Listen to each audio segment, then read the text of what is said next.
Most people have heard of the Book of Enoch, but very few know there was another lost book. A book that tells the story from the giants' perspective. What if giants once ruled the earth? And what if they knew their end was coming? Not because someone warned them, but because they all began having the same terrifying dream.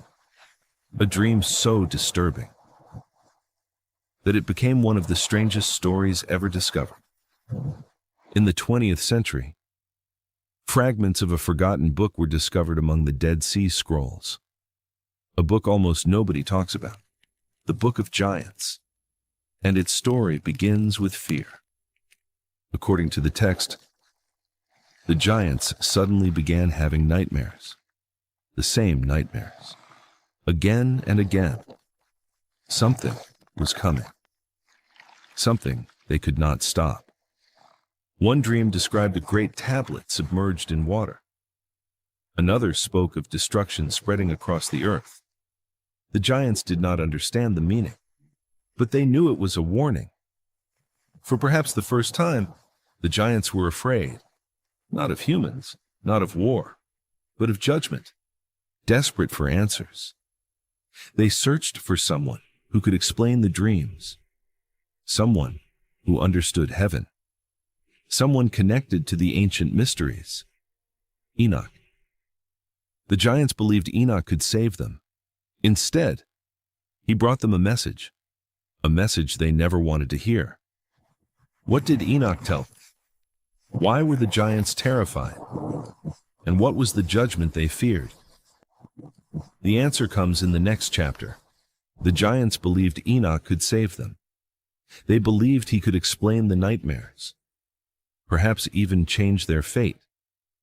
Instead, Enoch brought them a message no one wanted to hear.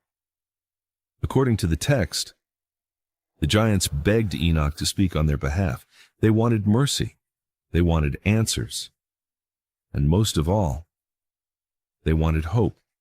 Enoch enters the presence of heaven, not as a warrior, not as a king, but as a messenger, a witness between two worlds, the world of humanity and the world above. The answer he receives is devastating. The judgment has already been decided. The destruction is coming, and it cannot be stopped. The giants hoped for forgiveness. Instead, they are told that their fate is sealed. The dreams were not warnings. They were sentences. Imagine knowing exactly how your story ends. Knowing there is no escape, no second chance, no way to change what is coming. That was the reality the giants faced. And then comes the strangest detail. The giants do not fear humans. They do not fear battle. They fear something far greater. The flood. What exactly did the giants do? Why was such a judgment necessary? And how were the watchers connected to it all? The answers lie in the next chapter. If the giants were truly doomed from the beginning, then what crime was so terrible that even heaven refused to forgive it? That's where the story gets even stranger. Most people had conquered the world. They ruled cities. They ruled kingdoms. They ruled through fear. But something had changed. The earth itself seemed to be turning against them. The skies grew darker. The winds became violent. The rivers overflowed. And for the first time, the giants were afraid. According to the Book of Giants, the bloodshed became so great that the earth cried out to heaven. Every battle, every murder, every act of cruelty echoed before God. The corruption was no longer hidden. It had consumed the entire world. The fallen angels watched helplessly. They had once believed they were bringing knowledge, but now they saw what they had created. Their children had become monsters, and there was no way to stop what was coming. Then the message arrived. Judgment was coming.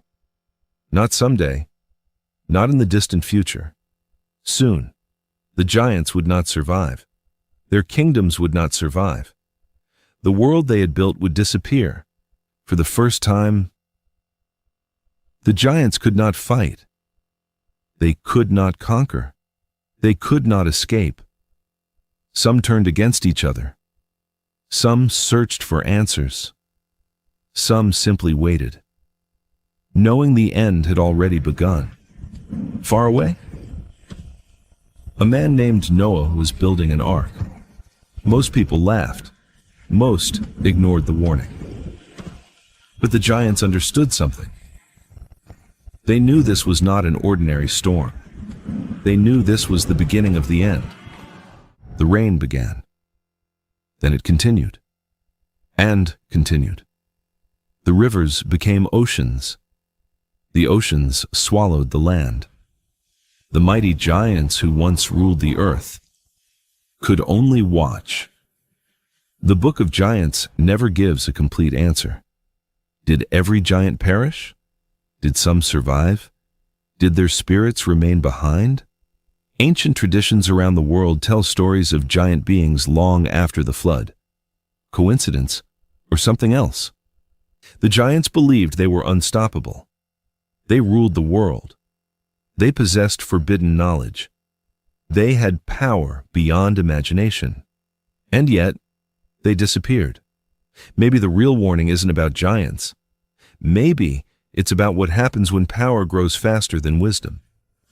Because every civilization believes it cannot fall. Right before it does. The flood was supposed to end everything. The giants were gone. The fallen angels were imprisoned. The old world was destroyed. So what? Do giant legends appear all over the world after the flood? Why do ancient civilizations continue describing enormous beings? And why do some stories sound almost identical? We'll assume the story ends with Noah. But ancient texts leave behind a problem. A very uncomfortable problem. If every giant died, who were the giant tribes mentioned centuries later? The Anakim, the Rephaim, the Emim, the Zamzumim, the Nephilim. The names change, but the description stays the same. Some ancient writers believed the giants returned, not because they survived the flood, but because the corruption survived. According to certain traditions, the forbidden bloodline appeared again, generations later, in different lands, under different names. The Bible mentions kings so enormous that their beds became legendary.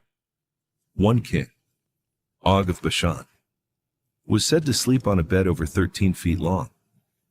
Why preserve such a detail, unless people wanted future generations to remember something? Some researchers believe the true danger wasn't the giants themselves.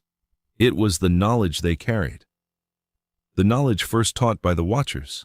Knowledge that survived the flood. Knowledge that kept reappearing throughout history, each time changing civilization. Then there is another mystery.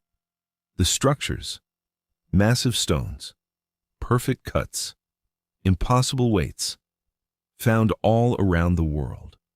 Some people ask, were these built by forgotten civilizations, or by beings far larger than us? The Book of Enoch contains one of its strangest ideas. It claims the bodies of the giants died, but something remained. Their spirits, restless, unable to return to heaven, unable to return to earth, forever wandering. Maybe the giants aren't the real story. Maybe the real story is what they represent. Power without wisdom, knowledge without limits, technology without responsibility. Every civilization believes it is different. Every civilization believes it is smarter. And every civilization ignores the same rule. The flood ended their world. But the questions never disappeared. Who were the giants? Where did they come from? Did they truly vanish? Or are we still living with the consequences of what they left behind? Maybe that is the mystery the Book of Giants wanted us to remember. For centuries, people searched for giant bones, giant cities, giant weapons, giant kings. But what if we've been looking in the wrong place? What if the giants themselves were never the real mystery? The flood destroyed their bodies. Time erased their kingdoms. Their names became legends. But one thing survived: their knowledge, the forbidden knowledge. The Watchers promised humanity power. They promised knowledge. They promised progress. And humanity accepted. The question is, would we have refused thousands of years later? We still believe the same promise: more technology, more power, more control. And every generation says the same thing. This time, it will be different. The Book of Giants tells a story. A civilization becomes powerful. It forgets its limits. It believes it knows everything. And then, it falls. Again. And again. And again. Maybe the giants were never the danger. Maybe pride was. Maybe arrogance was. Maybe believing we can control everything is the oldest mistake in human history. Today, we build machines that learn. We edit genes. We create artificial intelligence. We reshape life itself. And for the first time, we possess powers our ancestors would have called divine. Maybe the Book of Giants wasn't trying to preserve history. Maybe it was trying to preserve a warning. A warning that knowledge without wisdom always becomes dangerous. So maybe the giants never truly vanished. Not because they survived, but because their greatest weakness survived. The desire for unlimited power. The belief that nothing can stop us. The certainty that we know better. And perhaps that is why these ancient stories refuse to die. Because they were never about the past. They were always about us.